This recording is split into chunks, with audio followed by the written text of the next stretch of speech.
À un moment donné, on voit la mère Bonnet, la pauvre vieille qui est morte, bien sûr, parce que ça fait un bail. Alors, elle montait la côte qui arrivait aux écoles, là, tu vois, pour rejoindre la nationale. Elle se met à pleurer en nous regardant. On était tous les deux. Et le père Félix, lui, il était assis juste à côté de nous. Mais alors lui, comme c'était le maire, on lui avait servi, sa femme lui avait descendu une tasse de café au lait. Le poche arrive, oh, un coup sous la tasse, le lait en l'air et la tasse aussi.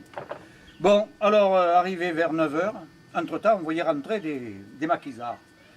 Alors les maquisards, prêts les armes à la main, étaient dans une cave. Et dans la cave, à ce moment-là, c'était des gens qui devaient être fusillés. C'était vraiment le terroriste pris les armes à la main. Parce que nous, on avait été pris, mais sans armes. Ouais. Et puis on n'avait pas l'âge de partir en Allemagne, tu vois.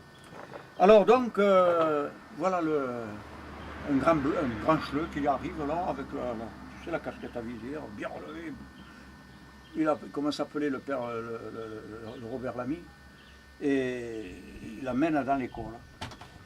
Alors il lui demande voir ce que faisait son père. Alors il dit prisonnier, Stalag 53 je crois.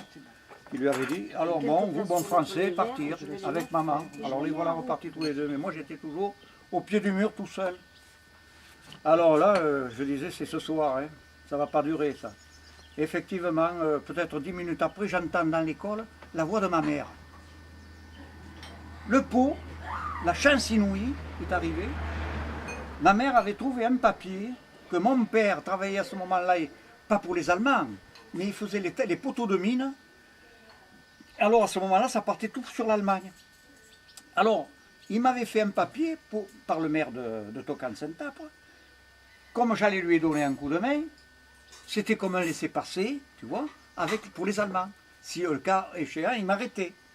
Alors, ma mère trouve ce papier, elle le donne au chleu. Alors le même chleu, il redescend. Poteau, Roland, présent. Suivez-moi, il parlait bien français.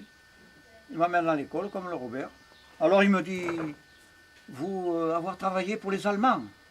Je ne sais pas quoi dire, moi. Je dis oui. Alors, il me dit, bon, avoir papa, maman, bon français. Oui. Ah, j'ai dit oui. Il me dit, vous, pas connaître terroriste? Non. Ah, français tous pareils. Français tous pareils. Bon, libéré, je me rappellerai toujours. J'arrive juste au niveau de chez Bonnet, tu sais, le garage. En montant la côte, c'était pas loin. Il y avait une colonne qui arrivait. Reste terroriste! Putain, mon cadre, il m'a ramené. Heureusement que le Boche qui m'avait interviewé dans l'école n'était pas encore monté à la commandanture. Alors, je sais pas ce qu'il leur a baragouiné. Aïe, aïe, aïe, aïe. Et puis ils sont partis. Je suis parti.